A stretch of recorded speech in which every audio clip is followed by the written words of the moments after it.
and UDC, and they're going beyond and above to make this a real hub for the downtown area.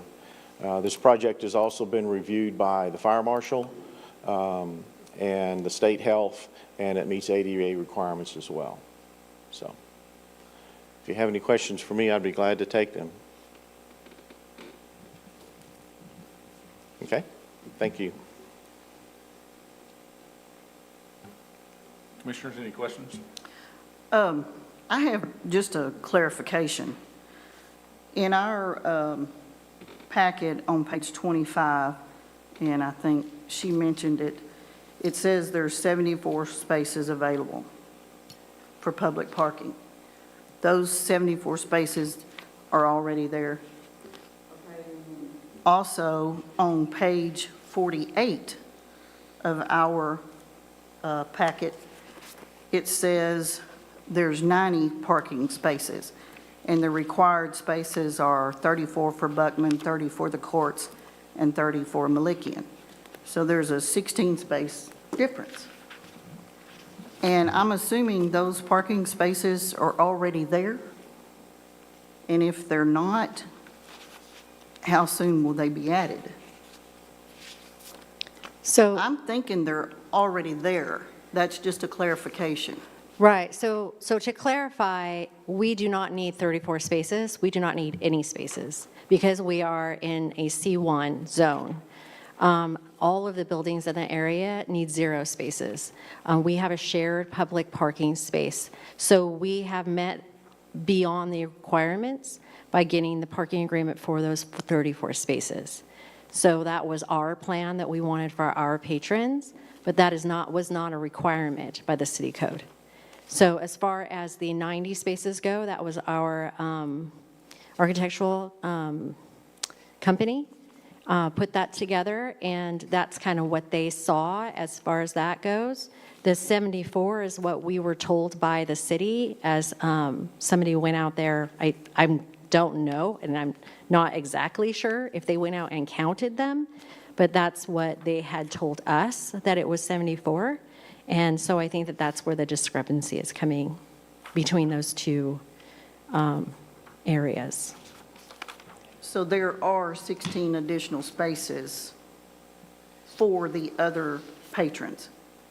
I think a lot of the confusion is coming from currently there is 74 according to what we know, but after the parking lot is restriped and utilized more efficiently, there will be roughly 90 spaces accounting for your difference in numbers. So that Thank was you. You that was answered someone. my question. I'm sorry about someone that. Thank you. looking at A redesign of the parking lot, how to lay it out differently to require more, or to capture more Because parking it's, area. I mean, if you've been out there, it's old and you can't see hardly any of the stripes. Anyway. It's hard to see, so- it's hard to use, it's underutilized, it's striped Underutilized. inefficiently. So as we looked at it and talked with others, they said if we restripe this more efficiently, we could probably get closer to 90 out of it and have it be flow better. But regardless, we don't need any parking. I just want to clarify that we actually don't need 90 or 74 or 34 because we're a C1.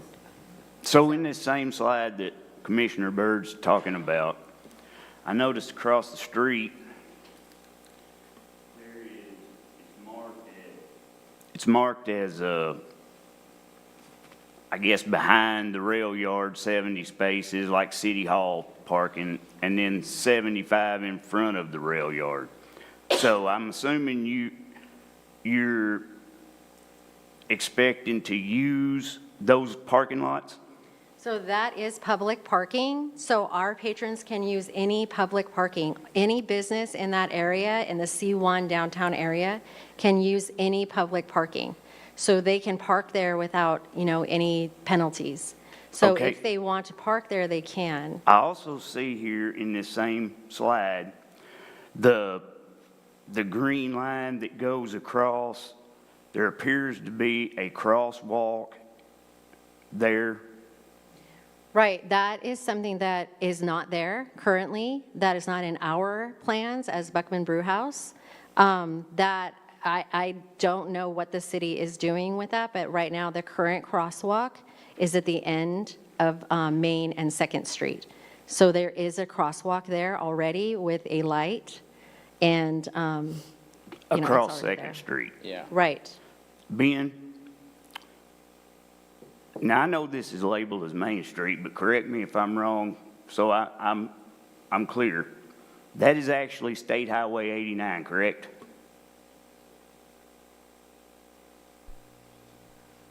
That's my understanding, yes, sir. I said, yes, sir, that's my understanding. Has anyone talked to RDOT about putting this crosswalk in? That document by half was requested on behalf of the city. We had nothing to do with that.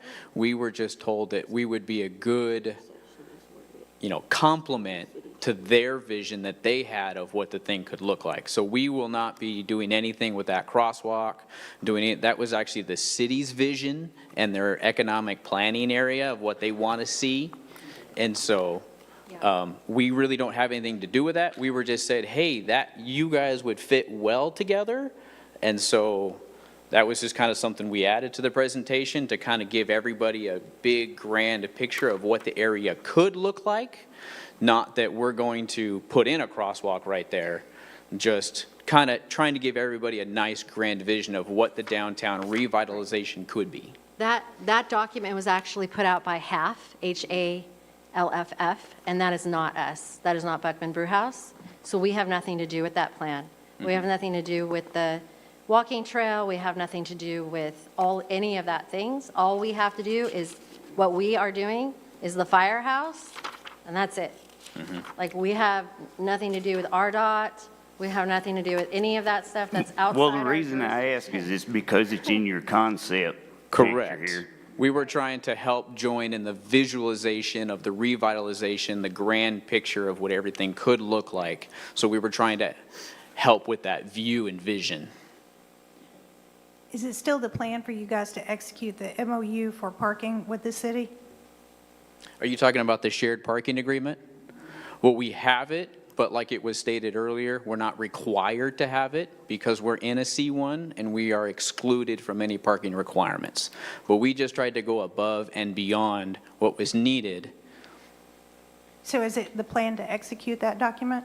Well, let me tell you what happened. So the city, when we came and said we wanted, talking about parking, what do we need as required for parking? They said, this is what you need, and so that's what we did. And then we had a 4-hour meeting about that. And then the city found out that we actually didn't need that. So I think that the city didn't realize that we didn't actually need that document to have parking.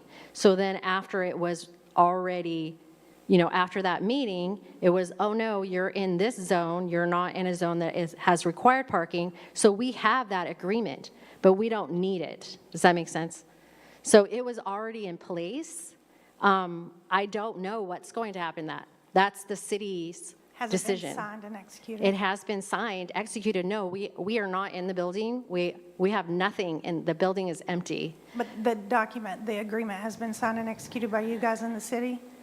Not by the city, no. It has been put together, but we have not received our zoning.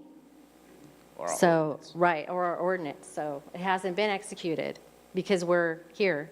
So the parking, we knew the parking was going to be an issue, but now it's not an issue because it's not in the ordinance. So we shouldn't worry about the parking now.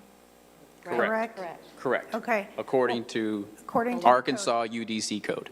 Right. Okay, which doesn't apply here, apparently. You're still bringing a business in that's going to require parking. No. No, there's going to be cars that require a place to park. Right. Okay, whether by law or not, there's still cars that are going to be required to park. Part of the difference in what you're presenting here and what we don't have street parking.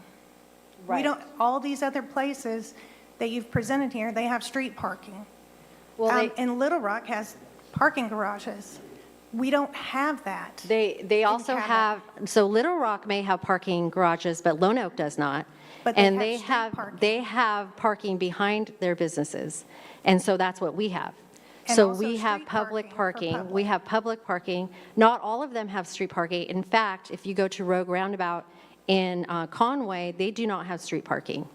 So their parking, you have to walk across 2 sidewalks to get to their restaurant. So So we they have- don't have street parking either. Okay, so we have, just recently that I know of, we have Purple Onion that had to build additional parking, and they were required to have a certain number of parking spots. Wasn't enough. P Farm Bistro, I believe, just recently purchased land to build additional parking because they met their parking requirements, but it wasn't enough. So what prevents the other parking in that area is all private business. In our area, it's not. It is not private Across the business. street, other than right there in the No, it is area not. that we're It's all talking about. public parking. The The city bank- parking lot is public The parking. bank, the church, the catering. Right, Safe right. Haven, all of that is private business. It actually is we- not. The catering is C1 on your map, according to the city, and even Brew Yaya, right down the street from us, Lone Oak Safe House, are all in C1, and according to the Arkansas Cabot UDC code, they do not have to provide parking to their patrons because it's an urban setting, and in an urban setting, you have public parking.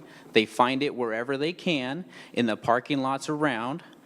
Ours is very accessible behind the annex, but according to the code, we do not have to meet a parking requirement.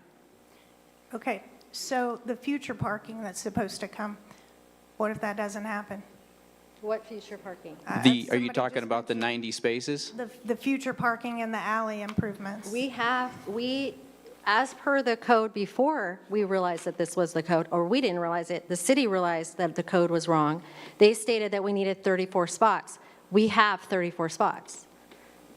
So we have access to 34 spots behind the annex, as we have showed. Who's So making- if we do not receive the zoning as per parking, that's going against the law of what the code says. Well, apparently there is no law about parking in C1. There is a law about parking, we're excluded. That's the law. 4.10.1. Okay, so let's go to the alley. You're going to use the alley for the entrance, right? People are Correct. going to have to access the alley for the entrance. Okay. Correct. So the alley is not closed.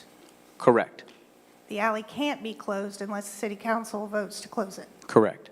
How are you going to gain entry until the alley is voted to close? And what if it doesn't close? How are you going to have people accessing your business with an open alley that can The- be accessed by The vehicles? same way that the firehouse, the city hall, the police station, the jail, the same way that they provided access was through the opening that is already there. The They alley, all provided access previous to when we're coming in to that building, and so it will be the same as it has been in the past, the same access.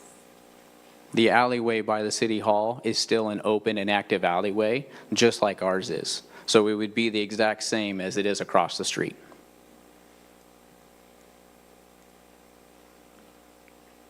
Hasn't that alleyway already been closed?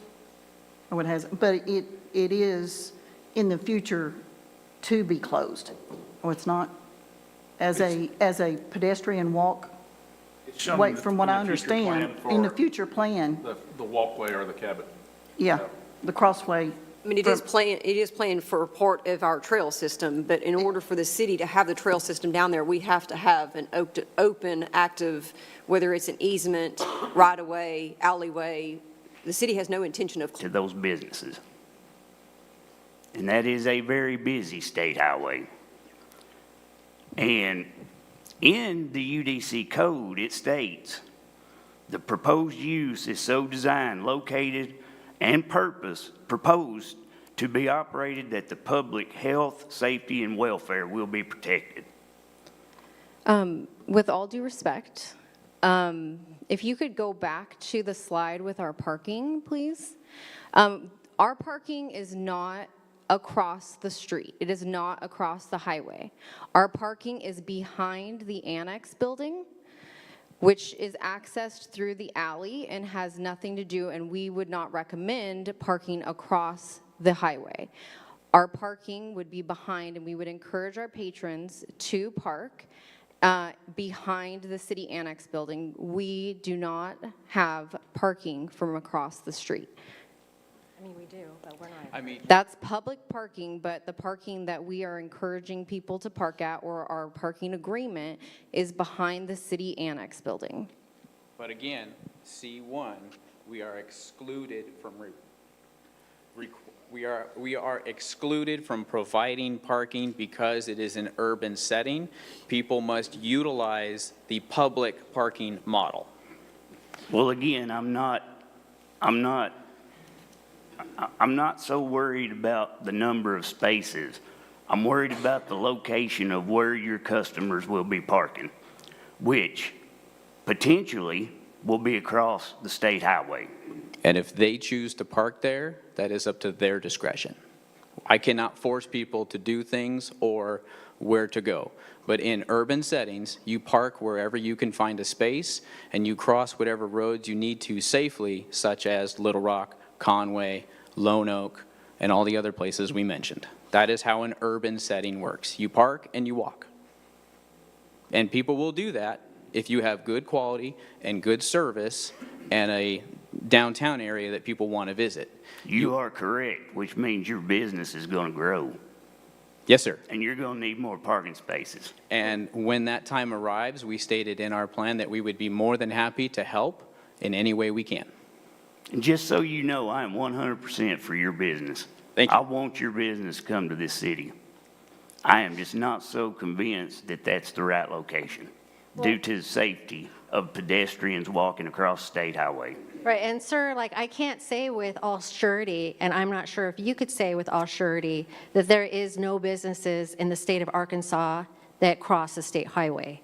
So without a study being done, I feel that that opinion cannot be held up to a yes or no vote on whether or not people should be crossing a state highway, which is, as we know, because we all have gone through that, that intersection, is not very wide. It's, I think, 4 lanes, maybe 3 lanes. It's not very wide, so it's not comparable to some other state highways that are 6 lanes. So I think it would be unfair to say that because it's a state highway, that people should not be crossing. Clearly, it isn't, because there's a crosswalk there. If it had been unsafe, there would not be a crosswalk there. Well, and you have to consider the square footage that the brew house has. Their capacity is 102. They have, there is, and I appreciate the fact that you went in and redrew and made it apparent that there can be 90 parking spaces there if it's redone. So the capacity of that building is going to be at max when they construct it, when they renovate it. And there's no space without tearing other buildings down to expand, because they're at capacity now. And these spaces will meet what's required or not required by their zoning. So while I agree you're excluded from the parking requirements, there's still special permit uses, conditions, and considerations that we have to take into account. And James just touched on some of that. And there's an opportunity potentially to have some conditions that are met prior to issuing this, but I agree with James. I love the idea of your business. I will go there. I don't think this is the best location unless there are some infrastructure issues dealt with and some things that are handled on the front end. The way it's set up now, we knew parking was going to be an issue. Whether it's part of this code or not, it's still going to be an issue at some point. That whole annex building, I know everybody moved out of there, but we're going to render a building useless potentially, where we can't sell it or rent it if there's no parking spaces because that's shared there. I mean, there's still a lot of considerations, and I think we have to look at the special permit conditions here rather than the code about Well, parking. You're going to render this building useless It already- If you vote no for our parking, this building will be useless and no one will be able to rent it. Yeah, you'll Because whoever goes into that building will need parking.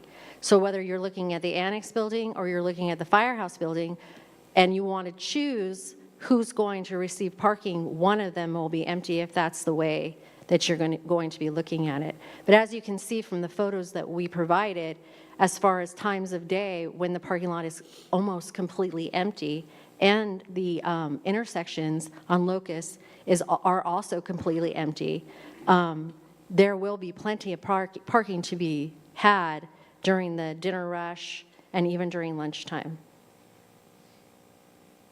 It's one of the conditions, the internal street system ingress or egress, off-street parking, loading, and pedestrian ways will be efficient and safe. Right, which is why most of our busy times will be on off hours, such as school and main business. We won't be busy during those times just by the sheer statistics of when businesses like ours are busy. And that alleyway is daily used by high schoolers walking home from school. So there's plenty of pedestrians walking down there now with it being open. And, you know, I hear a lot of your concerns, and I appreciate them, but with, you know, all due respect, if we want this city to grow and we want this downtown to be beautiful and revitalized, we're going to have to take on projects like these so that we can create revenue, we can, you know, essentially create problems that will need creative solutions so that way we can fund them and grow and get more beautiful, draw in more business and more people and more things so that we can make our area beautiful. But if we say no, we're basically saying no to growth. And we want to be a part of the growth, a part of the vitalization, and a part of that solution to make downtown Cabot awesome. And like we said at the very beginning, make that heartbeat grow.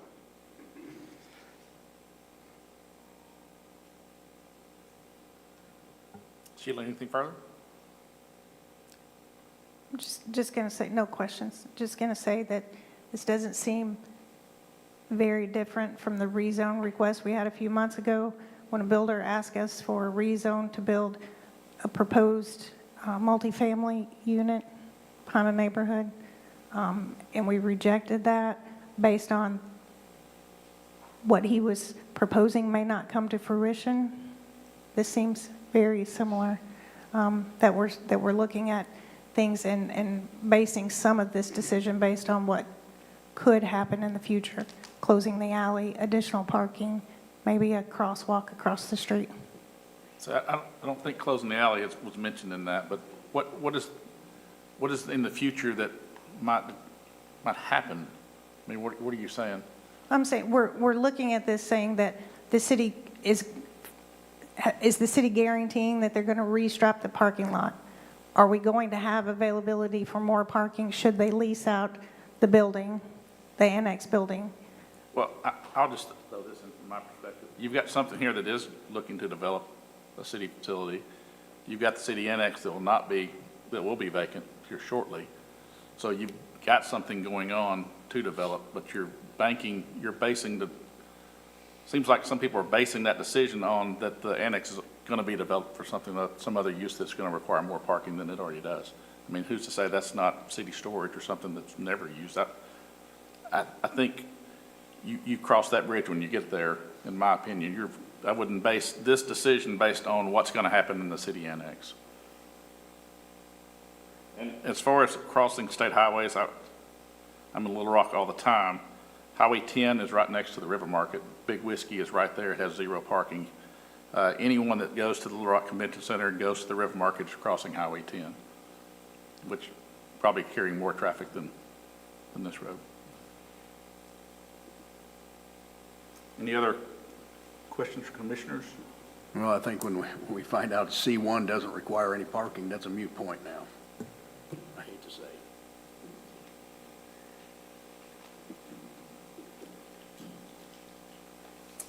Is any other commissioner comments? Or we open the floor to, is there anyone here to speak for this item?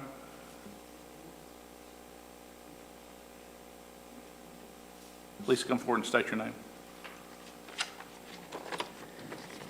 Hello. Hello, my name is Kirk Wallace.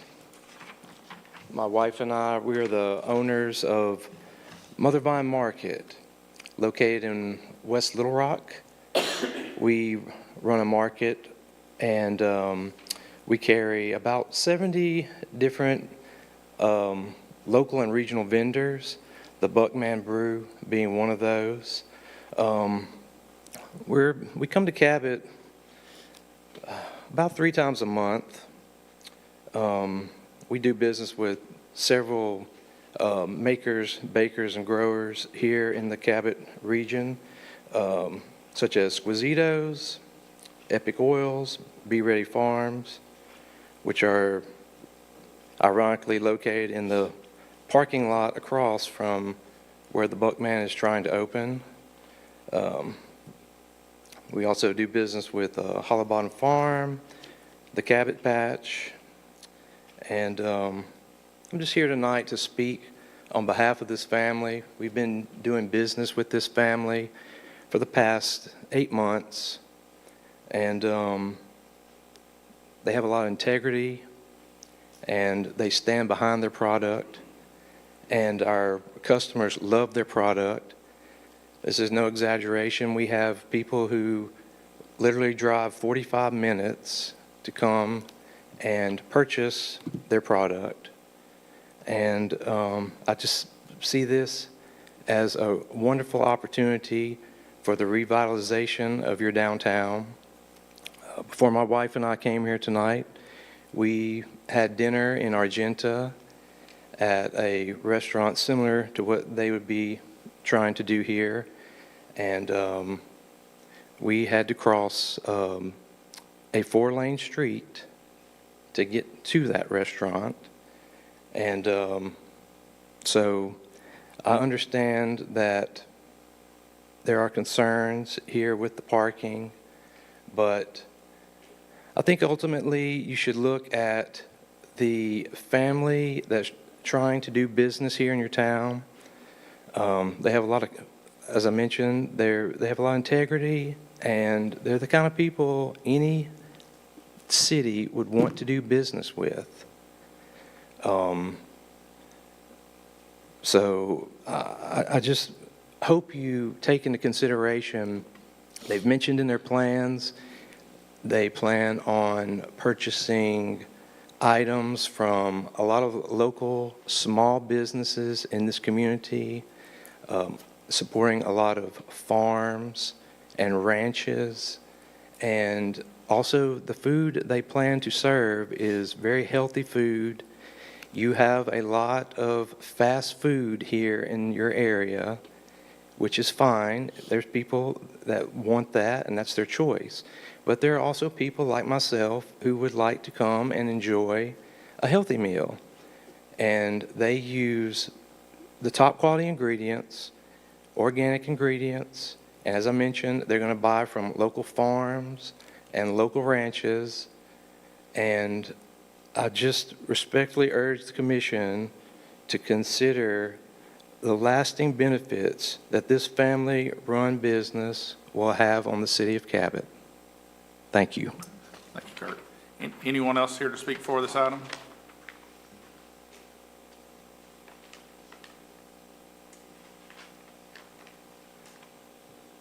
My name is Bart Petrie, and I'm a co-owner with my wife Pam of Mustard Seed Farm in Lonoke County.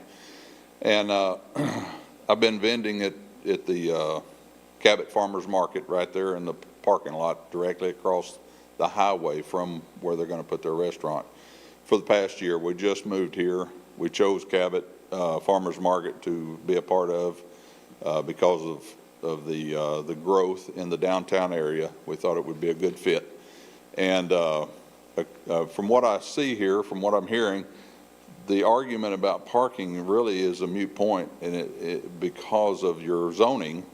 But if you even set that aside, you already have a lighted crosswalk that is used on a daily basis. I see many, many people come across that crosswalk on a Saturday morning at the farmers market.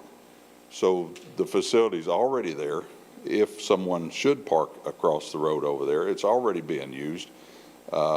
So I don't see how that can be a viable argument because of the fact that it is already there and already used by, there's no telling how many people cross that crosswalk in a day's time. So that's the only thing I'd like to point out, in addition to that they are trying to bring business into your town, and the town is going to benefit from that, and the restaurant tax and possibly hotel tax. People are going to stop and buy fuel in town. There's just a whole number of added benefits to another popular business in the downtown of Cabot. Thank you. Thank you. Any others? Anyone here to speak against the item?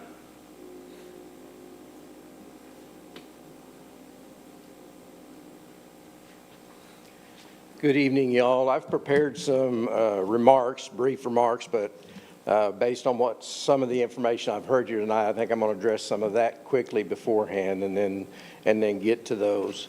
I've heard several times folks talking about it being a C1, so certain requirements aren't required. While I agree with that, in a C1 zoning, certain requirements are there and certain requirements are not there. However, the business... Phil, can you tell us your name? I'm sorry, Phil Robinson, and I was going to get, that's in my prepared part. Sorry about that. I'm Phil Robinson, and I'll come back to more about me in just a minute or two. But back to the C1 part, there are certain requirements that are and are not required in C1. This business should be in a different zone, that has certain requirements and not others. The requirements that we're talking about fit them. They're just in a zone 1, a C1 zoning.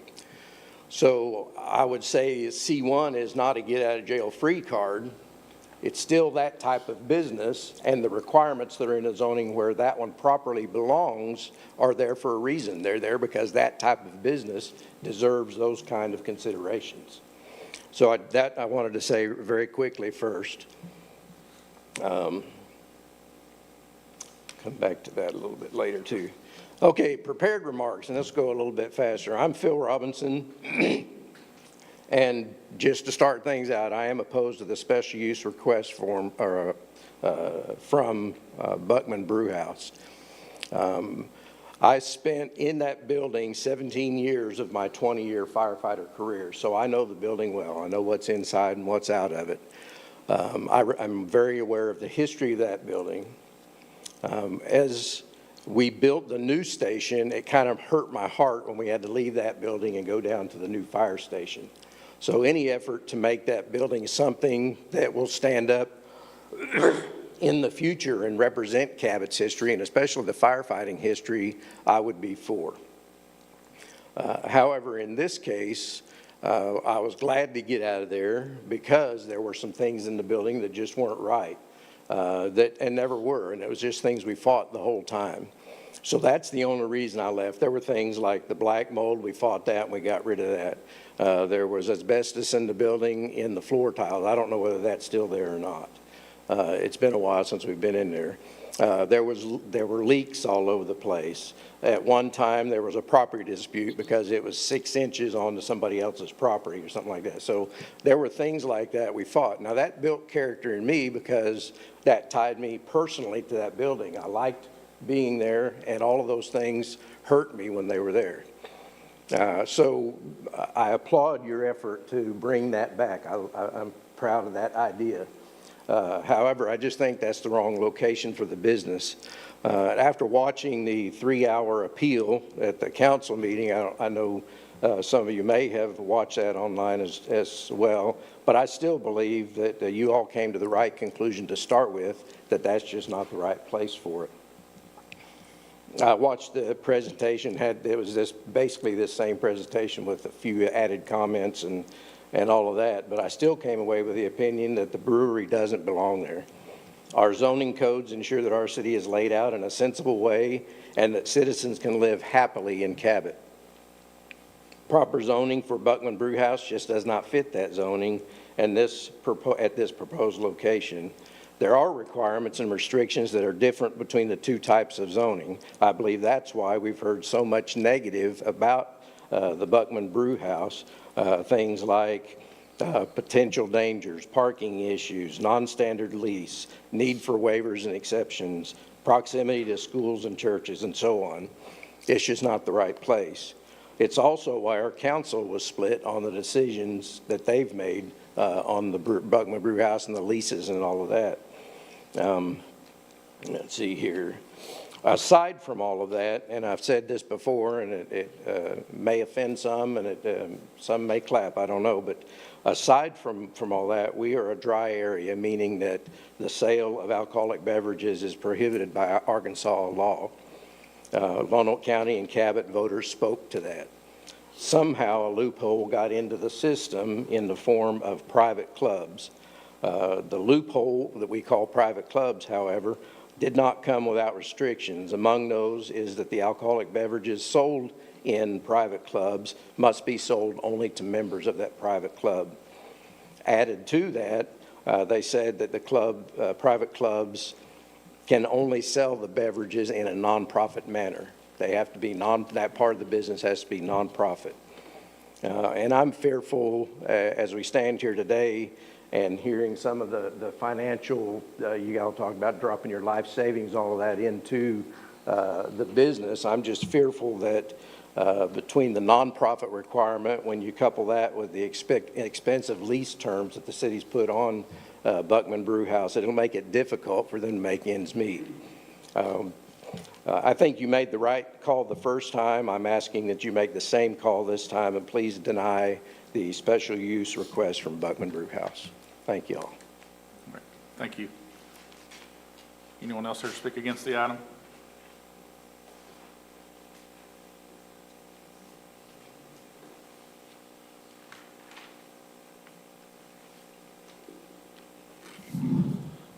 Good evening.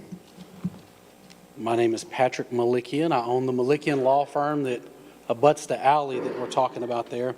So it's interesting that one of the first things that was said tonight, once we got into this new information, is that as a result of this actually being in the C1 district, they're now coming to you and saying, we don't need parking.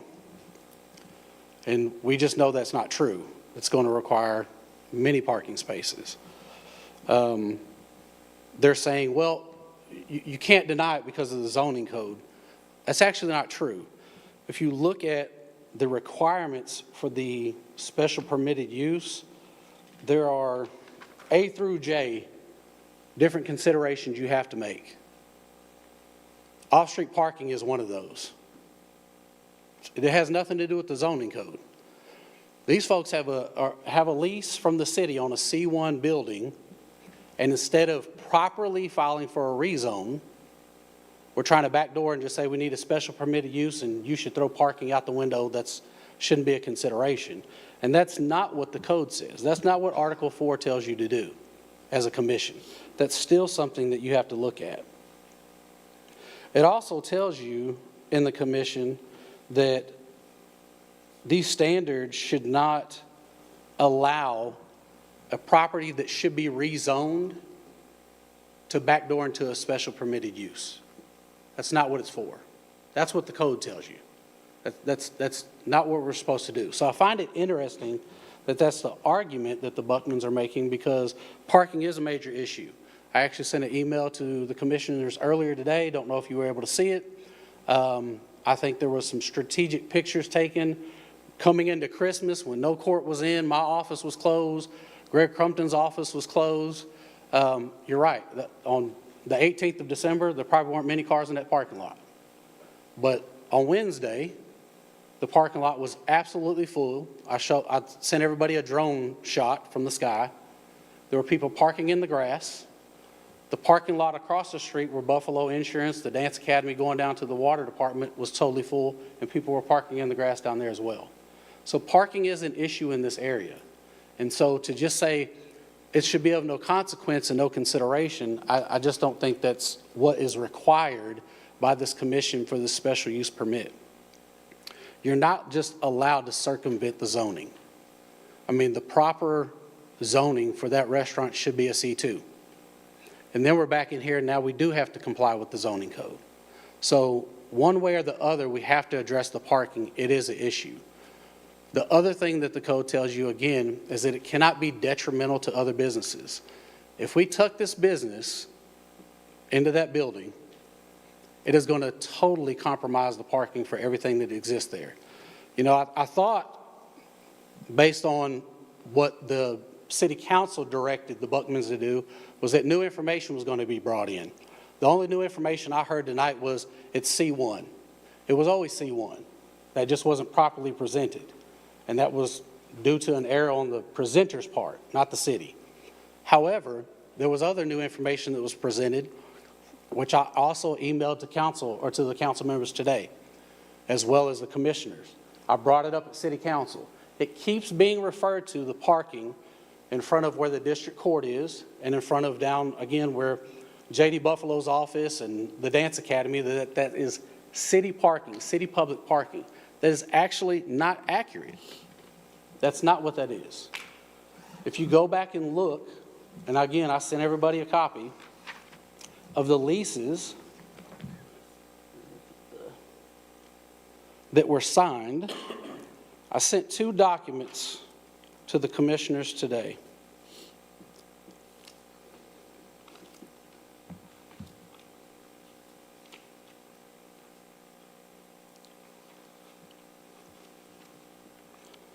One of those documents was a resolution in 1977 that was signed by Willie Ray. That name should sound familiar. The parking leases from the railroad on both of those parking lots were entered into under the premise that they were signed for the benefit of those buildings. So I'm going to read exactly what it says here.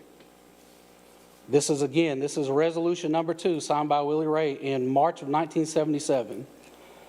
The council said he was authorized to sign the necessary components of the lease to lease the land for parking for the downtown mall, not general city parking. That's not what that was for. If you look at the city ordinance that was signed in 2002, again, verbatim, it says, continuing the leases with the Union Pacific Railroad Company for the land to be used for parking for the Cabot District Court. Again, those parking agreements were entered into by this city under the premise that it was for the benefit of those buildings. Not for the city in general, not for other buildings. That wasn't even a consideration because that was a fire department. That was a fire station. So that was not a consideration. So to say that, well, that's just city parking for everybody is not accurate, because you have to go back and look at the history on why the city even engaged in these leases. That was not the purpose. It's interesting that the Buckmans brought up the statistics on the Facebook page. You know, I took statistics in college too. And one of the funny things I found about stats is you can about make them look like anything you want to. I bet if I got on any presidential candidate's Facebook page and ran a poll, unequivocally, the majority is going to rule in favor for that person's Facebook page. That is not how polls work.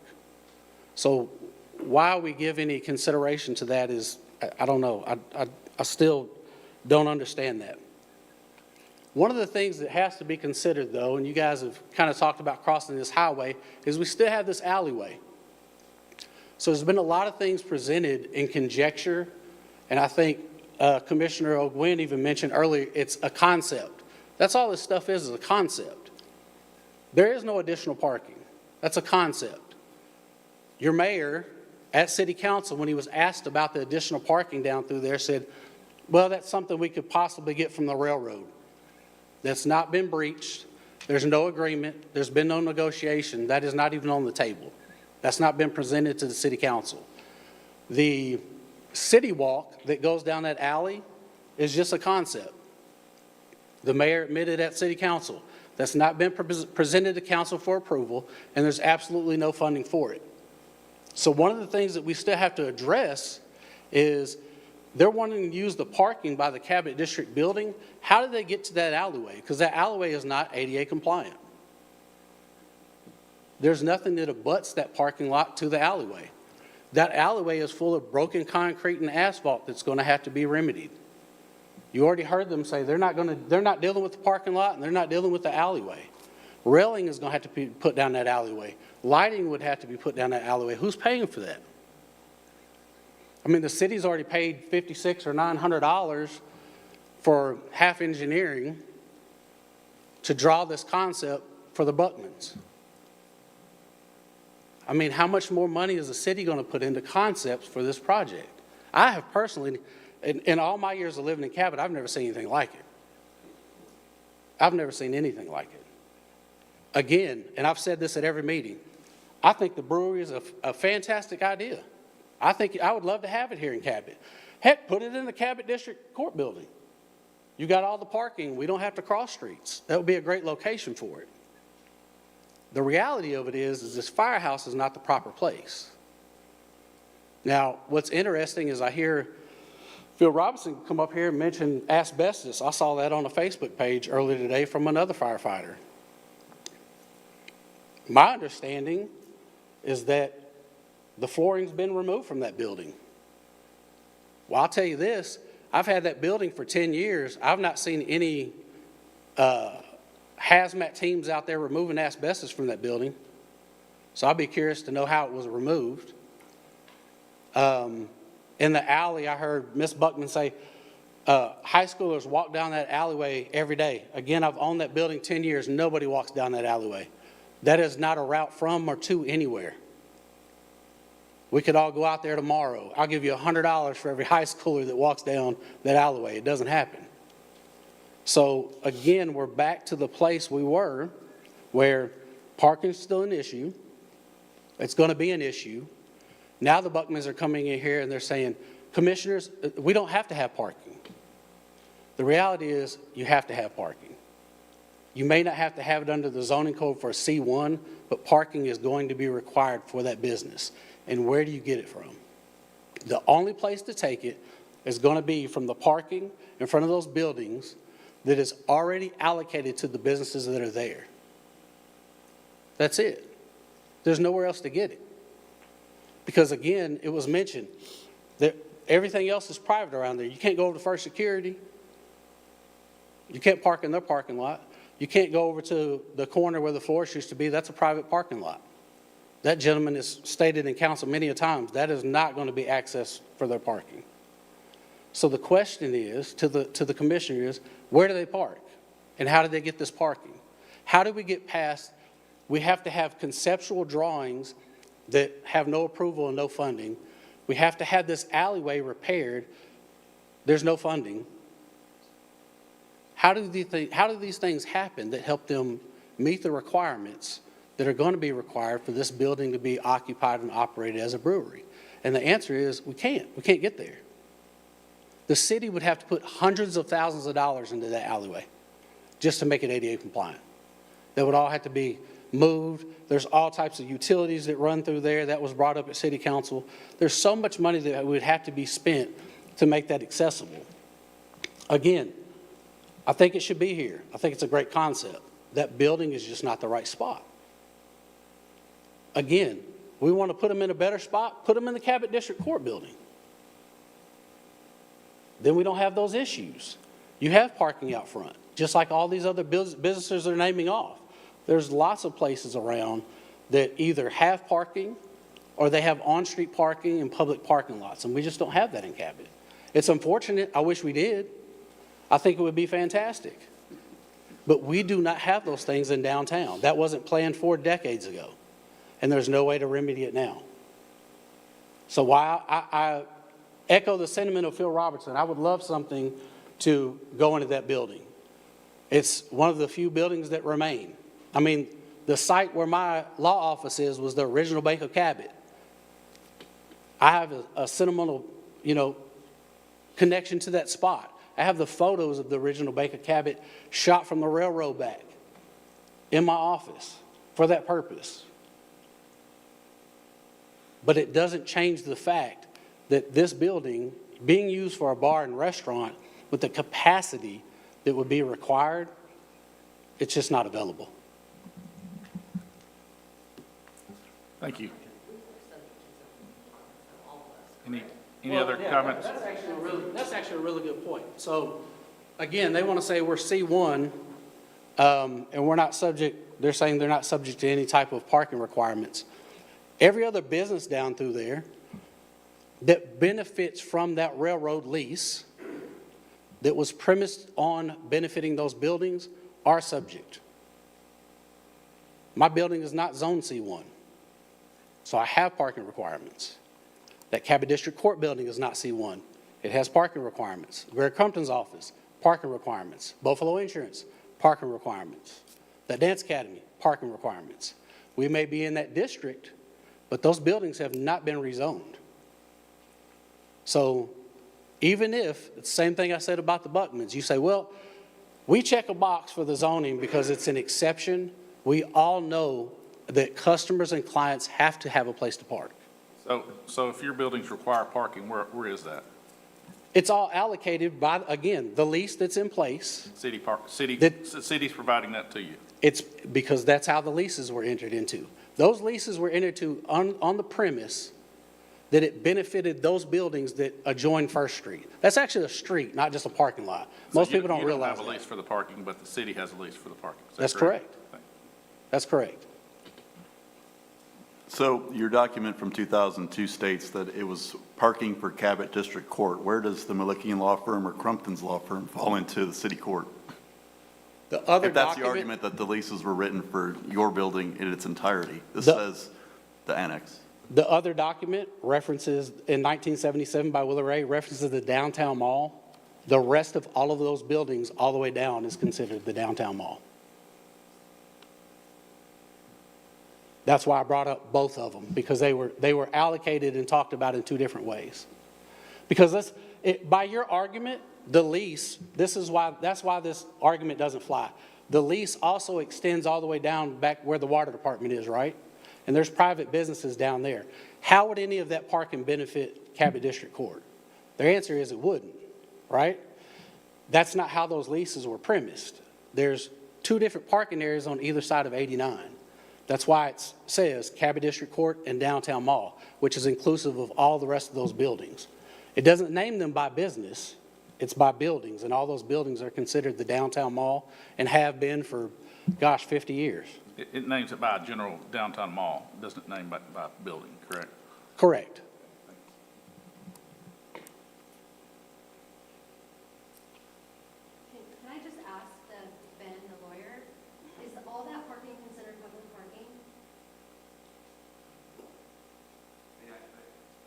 There, I can't answer your question, I can answer their question. Okay, sorry.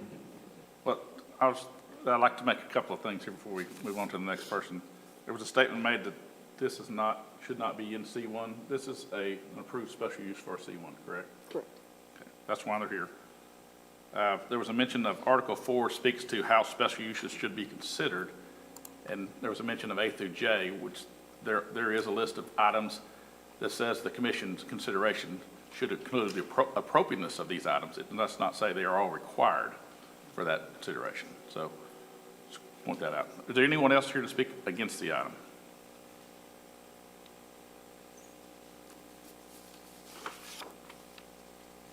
I'd actually like to hear more about the asbestos issue. That's come up yesterday on a Facebook post. I'm Scarlett Malikian, co-owner of the Malikian Law Firm. We heard Mr. Robinson talk about the asbestos in the building, and one of the things that you do have to consider is public safety and health. So I do think it's important to hear about how was the asbestos removed from that building? Because as my husband pointed out, we have never seen any tarps, anyone in hazmat suits, anyone removing anything from that building. So when you're talking about putting in a bar and restaurant in that spot, I think it's appropriate to open this up for a discussion on what do they know about how the asbestos was removed, because I saw you shaking your heads that it was removed. Well, it has to be removed by a trained professional. Otherwise, when you pull up those tiles, that asbestos is airborne. Scarlett, if you would address the commission and not the applicant, please. Yes. But when you pull up the tiles, it becomes airborne. That is a safety risk. That is a health risk. You need to ask those questions of the Buckmans, and what do they know about this? Thank you. And that's, This is a requirement so that the planning commission can plan strategically where and what they want where, not just so everybody, whenever they want to do something, regardless of the type of business, has to get a rezone. I see a special use permit as we want to strategically plan out our city so that way we can make it nice and benefit to all patrons. The alleyway upgrade, he had mentioned that. The alleyway upgrade, you know, between the parking lot and our front door is not as bad as it's made out to be. Down towards the road, is the concrete cracked and this level? Yes, it is, very. But down towards the other end, the asphalt's actually not too bad. It's pretty smooth. We're probably gonna have to tear up some of it to put in piping and drains and water lines according to our site plan, but we will put it back. And when we put it back, we will make sure that it meets ADA code just as our site plan states. In regards to the building being cleaned out before, when we were first shown the building, I'd say, what, 5-6 months ago? It was completely gutted. They opened the door, there is absolutely not a single tile in that place. It was concrete floors, block walls, and a truss ceiling. That is the only thing that's in that building. So before we ever saw it, step foot in it, it was already cleaned out. So I have no idea when or how the remediation was done, but it is already done, and it was done a long time ago, probably by the city, because they had all of their storage, Christmas decorations, they had some vehicles in there, golf cart, power equipment. They had a whole bunch of stuff in there. So I think that question should actually be asked to the city, how and when it was remediated, because that was a long time ago, and my partner just mentioned to me it was over 2 years ago.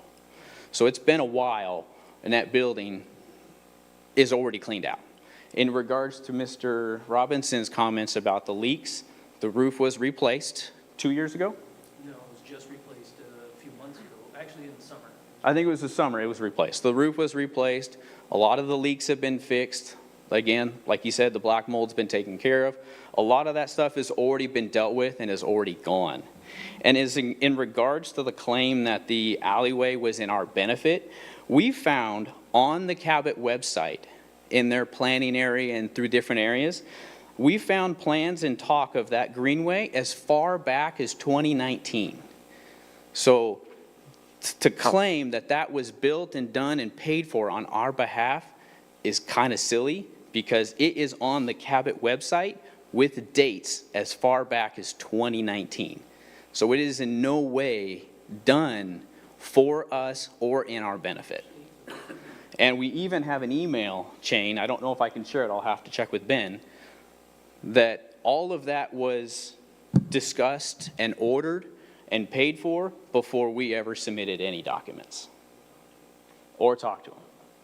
So the way that that was presented to us was like, oh my gosh, you guys have a brewery idea? We already have this greenway project, and they would complement each other so well. That was how it was presented to us. And how it was like, wow, these two pieces fit well together because we're gonna have foot traffic with this trail system, and you know, this is our vision, and this would fit right in because people could ride their bikes, it would be foot traffic and food and live music, you know, once and when we can do, you know, community events or whatnot, you know, because I know there is restrictions on alcohol, and our glass doors will have to be fogged so that we meet ABC regulations, but all that's been considered. So, but we are going to have community events. But to just address some of those things that I heard up here in all those comments, a lot of them have already been dealt with, or they're in the construction plan to be dealt with. So, thank you. Can you speak to who is going to pay for the alley as far as the refurbishment of it? And the alley doesn't connect to the parking lot. So in order for your patrons to access that parking lot, that would have to be refurbished. Who pays for that, the city, or do you pay for it? So if we tear up something, we have to put it back as it was or better. So that would mean that the Buckmans Let's pay keep all for the it. discussion between the Okay. podium. Well, I was trying to be nice. so. I understand, and let's keep outside comments down to your recognized. Right. So in the alleyway, our current setup, as it stands right now, is steps. There's no ramp. So in our site plan and in our design, if you go back to that area, you'll be able to see that we're going to take that out, put in steps, and put in a ramp right there, because we've been told that there is enough room. There's a 5-foot easement, I think, or 5-foot allowed area that we're allowed to use, but it still is wide enough for a car to pass through due to it being an active alley. So to answer that question, we would pay for it, because if we tear it up, we have to put it back into the same condition it was or better. Okay, thank you.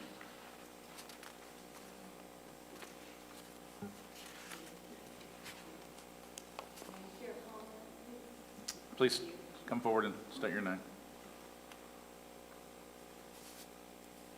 I'm Denise Robinson, and I am a citizen of the city of Cabot, and I was at the original city council meeting, and I actually specifically, personally requested, I asked if the alley was part of the lease agreement. And Ben Hooper at that time said it was not, and the city council heard that comment that it was not a part of the lease agreement. The alley is not a part of it. So I wanted to make that comment. There are so many strange things happening here. There's a lot of smoke and mirrors. There's a lot of he said, she said. This is happening. This isn't happening. There's just a lot of things that are very suspicious, and I would be hesitant to move forward on this personally. I appreciate the situation that you're in, the predicament that you're in, but we do need to. We're counting on you for planning. You're the planning commission. And some of the things that have been said today about businesses and parking anywhere and in residential areas because they can, that's very concerning to me as a citizen. And also, we already have so much traffic problem in those areas. To add to that, it's just, again, very concerning. So I want to make that comment about the alley. I'm kind of confused that it's even a part of the discussion because it's not a part of their lease agreement, as I understood it in the original city council meeting. So, thank you.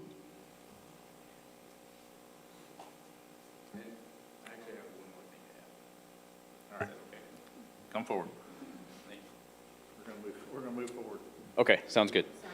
The C1 district is actually quite large, and it does encompass Mr. Malikian's building and all of those surrounding businesses, so they all benefit from that same exclusion that we are stating as for the parking. So I just wanted to say that they are, and that map is on the City of Cabot's website. Thank you. All right, commissioners, any other questions, comments we need to discuss?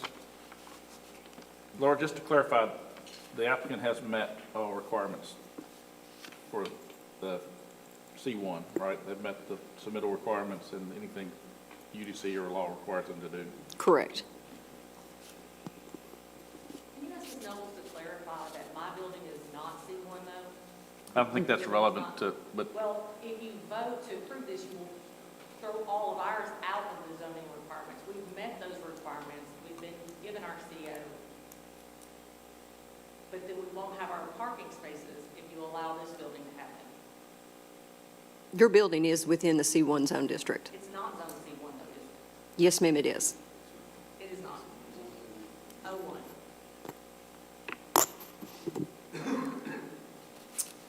commissioners, any other questions or comments? Anything else to consider with this item? I'll remind you, everything here would be in the affirmative, so to consider the item, we would need a motion to approve.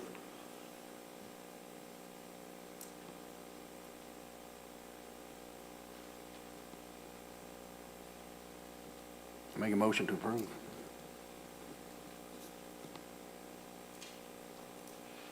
Second. So we have a motion from Commissioner Prater and a second from Commissioner DeArn. Roll call, please. Lowe, Yes. Knack, Yes. No. Prater, Yes. Byrd, Yes. DeArmond, No. that is a 4-2 vote, that does pass. So with a 4-2 vote, it does pass. Yes. That will continue with the public hearing, move to the next item.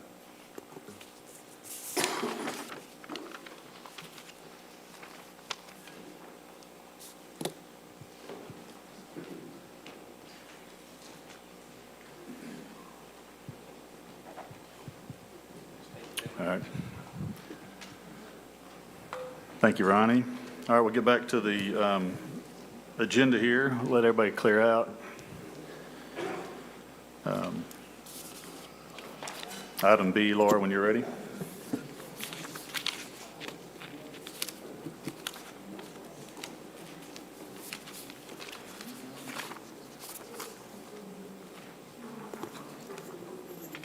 Okay, amendments to the Unified Development Code, Article 1, Section 1.3.1, jurisdiction.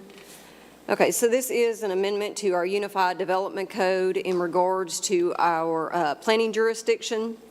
As you can see within the packet, the current code, we don't address certain things that are within our planning jurisdiction. We are proposing in Section 1.3.2 under the applicability to add the section that states that we are allowed to regulate planning within the residential district, residential developments and commercial developments that are related to data centers, call centers, technology centers, and any other similar types of centers. So this is just adding some language for us to be able to regulate outside the city limits but are within our planning jurisdiction. That's it? On this one, yes. All right. Commissioners, have any questions about this amendment to UDC, Article 1? I have a question about the data center.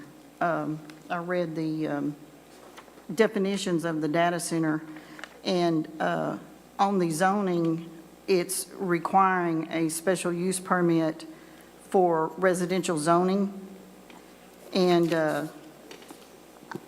I know it requires a special use permit, but I'm not real sure that a data center should even be considered with a special use permit in a residential zoning. I mean, I can address that question now if you prefer, or if you wanted to wait till we got to that section, but Okay. in reference to data centers, by law, we cannot deny them in any zoning district. Is that correct, Ben?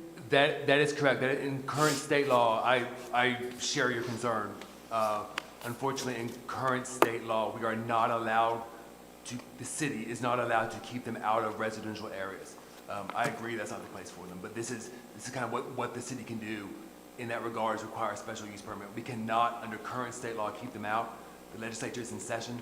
I think that's one of the things being discussed because there has been much discussion around the state about that. But as of right now, unfortunately, you have to let them in residential areas. But it'll only be allowed with a special use, so it would have to come before a hearing and. Yes, and it would voted on. have to come before you and possibly city council, yes. All right, thank you. Any other questions?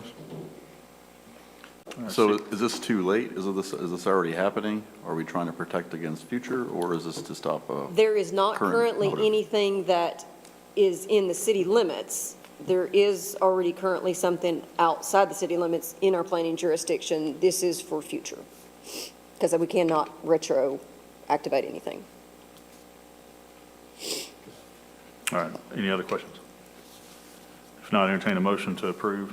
So move. A motion from Lowe. Second. Second from Knack. Roll call vote, please, Laura. Byrd, Yes. Knack, Yes. Prater, Yes. DeArmond, Yes. Young, Yes. O'Gwen, Yes. Lowe, Yes. All right, 7-0, motion passes. Item C, Laura. amendments to the Unified Development Code, Article 4, Section 4.6.1, Table of Permitted Uses. Again, this is just amending our Table of Permitted Uses. As you can see, there's not any regulations currently or any unit or definition per se for a call center or a data center or a technology center. So I've added those within our table of permitted uses. As you can see, as we were just talking about, on a call center, in a C1 and a C2 district, they would require special use permits. In a C3 and I1, they'd be able to go permitted by right. Data centers, a special use permit in any district. As far as the technology centers, it would be in a C2 with a special use permit, and then a C3 and an I1 would be at right. If you have any questions on that, I can answer them as well. Laura, does a crypto mining facility fall under technology, or? It would fall actually under the data center probably. The definitions are in the next one. Commissioners, have any other questions? If not, entertain a motion to approve this item. Motion to approve. Motion from Knack, Second. second from Byrd. Roll call vote, please, Laura. DeArmond, Yes. Young, Knack, Yes. Prater, Yes. Byrd, Yes. Lowe, Yes. O'Gwen. Yes. All right, 7-0, motion passes.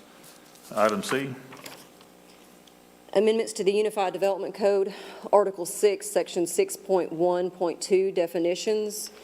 So this is a section where it gives a definition of what a data center is, a call center, and a technology center. They are some of them are similar in types. So in the previous sections that we just talked about, it talks about, or anything that is like these type of centers. So now somebody may class or call something not necessarily a data center, or you were saying as a data mining center or cryptocurrency center, anything that's similar in that type of facility would be considered in these definitions. Commissioners, have any questions? I entertain a motion to approve. Motion to approve. Motion from Prater, who a second? Second. Second from DeArmond. Roll call, please. Lowe, Yes. Knack, Yes. O'Gwen, Yes. Prater, Yes. Byrd, Yes. Young, DeArmond. Yes. All right, next item. We need to close the public hearing. Sorry, that was 7-0. Motion passes.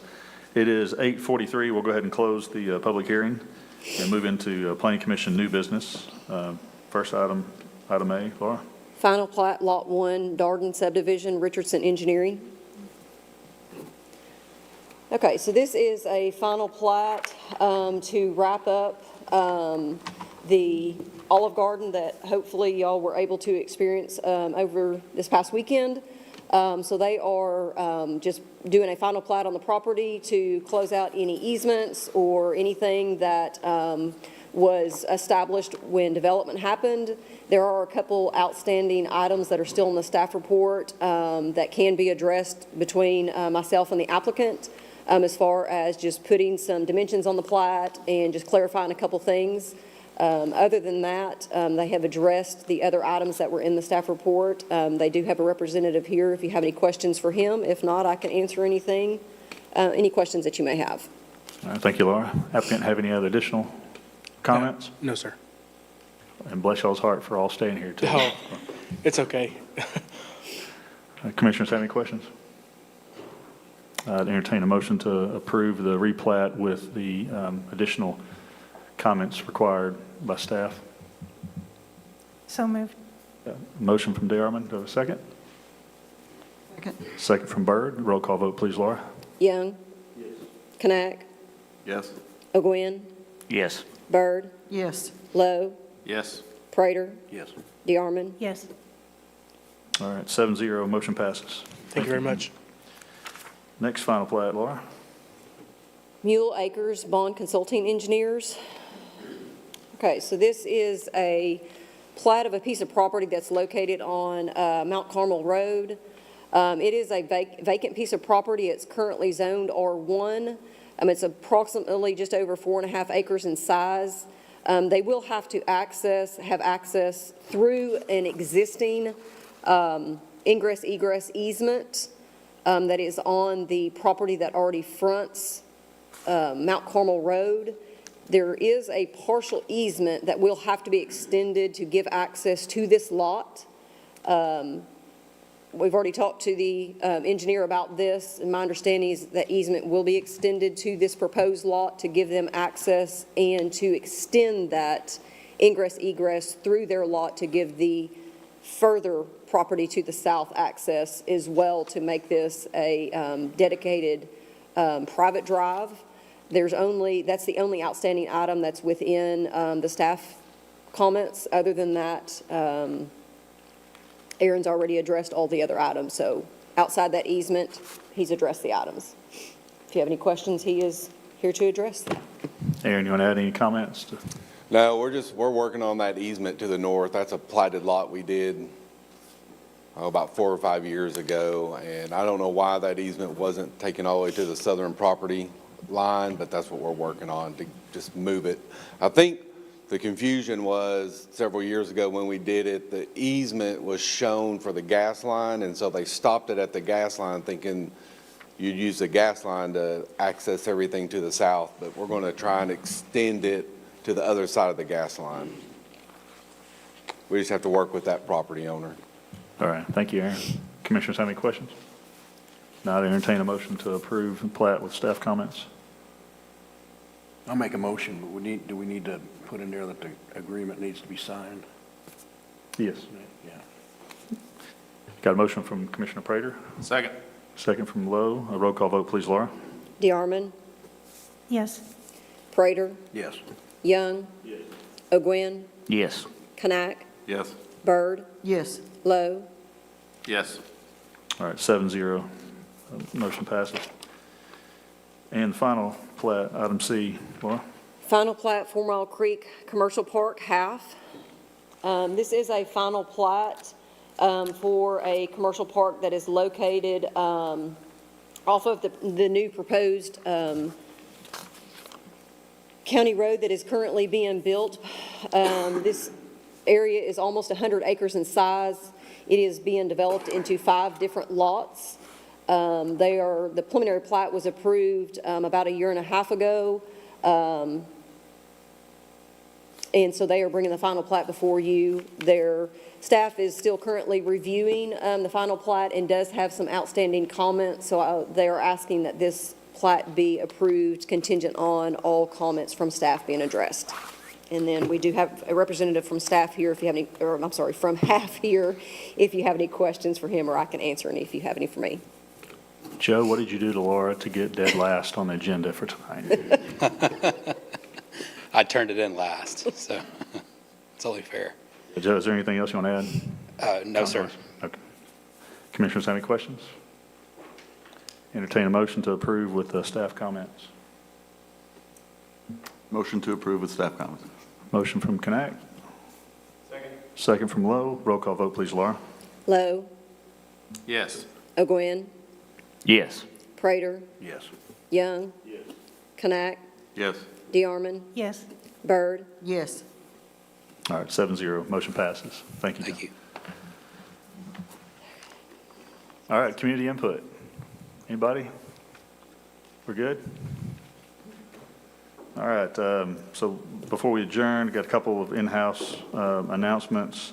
Next month, this time for sure, we really mean it. We're going to meet at the new Cabot Justice Center in the new courtroom, Plan Commission, City Council room that they have a heater and there's an air conditioner that works.